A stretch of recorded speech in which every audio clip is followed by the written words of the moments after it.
வணக்கம். SSC CGL தேர்வுல Indian polity கேள்விகளை பார்த்து கொஞ்சம் தயக்கமா இருக்கா? கவலையே வேணாம். இந்த பகுப்பாய்வுல தேர்வுல திரும்ப திரும்ப கேக்குற ஆனா நிறைய பேர் மிஸ் பண்ற சில ரொம்ப முக்கியமான டாபிக்ஸை தான் நாம பார்க்க போறோம். வாங்க, இதை எல்லாத்தையும் ஈஸியா புரிஞ்சுக்கலாம். பாருங்க, இது 100க்கு 100 உண்மை. பெரும்பாலான மாணவர்கள் இந்த டாபிக்ஸ் எல்லாம் கஷ்டம் நினைச்சு ஸ்கிப் பண்ணிடுவாங்க. ஆனா எஸ்எஸ்சி எக்ஸாம்ல இங்க இருந்து தான் கேள்விகள் திரும்ப திரும்ப வரும். சோ உங்க காம்படிஷனை விட ஒரு படி முன்னாடி போறதுக்கு இது ஒரு சூப்பரான சான்ஸ். சரி, இன்னைக்கு நாம என்னென்னலாம் பார்க்க போறோம்னு ஒரு குவிக் ரோட் மேப் பார்த்துடலாமா? முதல்ல பார்லிமெண்டோட மெஜாரிட்டி விதிகள், அதுக்கப்புறம் கான்ஸ்டிடியூஷனல் டாக்ட்ரின்ஸ், முக்கியமான அதிகாரங்கள், அப்புறம் சில ட்ராப் கேள்விகள், கடைசியா உங்க வெற்றிக்கான ஒரு பக்காவான எக்ஸாம் ஸ்ட்ராட்டஜி வரைக்கும் எல்லாத்தையும் ஒன்னொன்னா பார்க்கலாம். ஓகே, நம்மளோட செக்ஷனுக்குள்ள போலாம். நாடாளுமன்றத்தின் மெஜாரிட்டி விதிகள். நாடாளுமன்றத்துல நடக்கிற சின்னதுல இருந்து பெரிய விஷயம் வரைக்கும் எல்லாத்தையும் தீர்மானிக்கிறதே இந்த எண்கள் தான். இதை சரியா புரிஞ்சுக்கிட்டாலே பாலிட்டியோட பேசிக்ஸ் உங்களுக்கு ரொம்ப ஸ்ட்ராங் ஆயிடும். இப்போ இந்த டேபிள கொஞ்சம் கவனமா பாருங்க. பார்லிமெண்ட்ல 4 விதமான மெஜாரிட்டிஸ் இருக்கு. சிம்பிள், ஆப்சல்யூட், எஃபெக்டிவ், அப்புறம் ஸ்பெஷல் மெஜாரிட்டி. இதுல சிம்பிள் மெஜாரிட்டினா அவையில அன்னிக்கு ஓட்டு போடுறவங்கள பாதிக்கு மேல, அதாவது பிரசன்ட் அண்ட் ஓட்டிங். ஆனா ஆப்சல்யூட் மெஜாரிட்டினா அவையோட மொத்த உறுப்பினர்கள்ல பாதிக்கு மேல. இந்த பிரசன்ட் அண்ட் ஓட்டிங்க்கும் டோட்டல் ஸ்ட்ரென்த்துக்கும் உள்ள வித்தியாசம்தான் எக்ஸாம்ல உங்களை குழப்ப வைக்கிற இடம். சரி, இந்த டெஃபினிஷன்ஸ் எல்லாம் ஓகே. ஆனா உண்மையிலே இதெல்லாம் எங்க தான் பயன்படுது? இதுதான் நம்ம கேட்க வேண்டிய முக்கியமான கேள்வி. ஏன்னா எக்ஸாம்ல இதோட அப்ளிகேஷன்ஸ் வச்சுதான் கேள்விகளே வரும். உதாரணத்துக்கு, இந்த ஸ்பெஷல் மெஜாரிட்டிஸ் ரொம்ப பவர்ஃபுல்லான இடங்கள்ல தேவைப்படும்.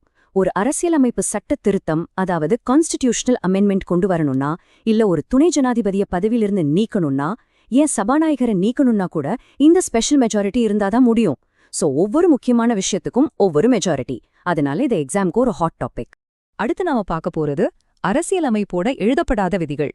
அதாவது தேர்வுல ஸ்டேட்மெண்ட் அடிப்படையிலான கேள்விகள்ல வர்ற சில முக்கியமான கான்செப்ட்ஸ். இங்க இருக்கிற இந்த டேர்ம்ஸ் பாருங்க: rule of law, judicial activism, judicial overreach, அப்புறம் பப்ளிக் இன்ட்ரெஸ்ட் லிட்டிகேஷன், சுருக்கமா PIL. இந்த மாதிரி விஷயங்களோட அர்த்தம் சரியா தெரிஞ்சா மட்டும்தான் அந்த சிக்கலான ஸ்டேட்மெண்ட் கேள்விகளை நம்மால டீகோட் பண்ண முடியும். குறிப்பா PIL பத்தின கேள்விகள் SSC தேர்வுல ரொம்பவே ஃபேவரட்.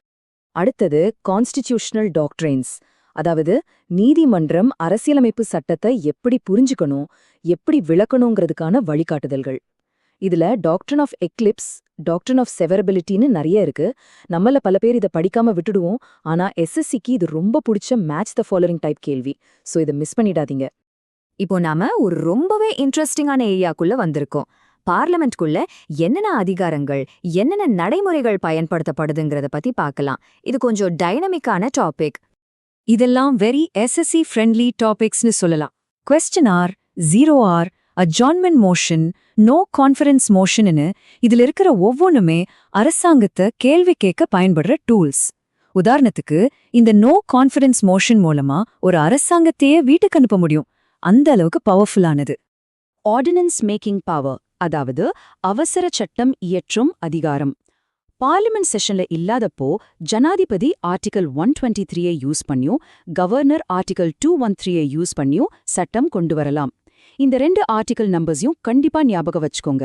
இது ஒரு டைரக்ட் குவெஸ்டின். அடுத்து ஜனாதிபதியோட வீட்டோ பவர்ஸ்.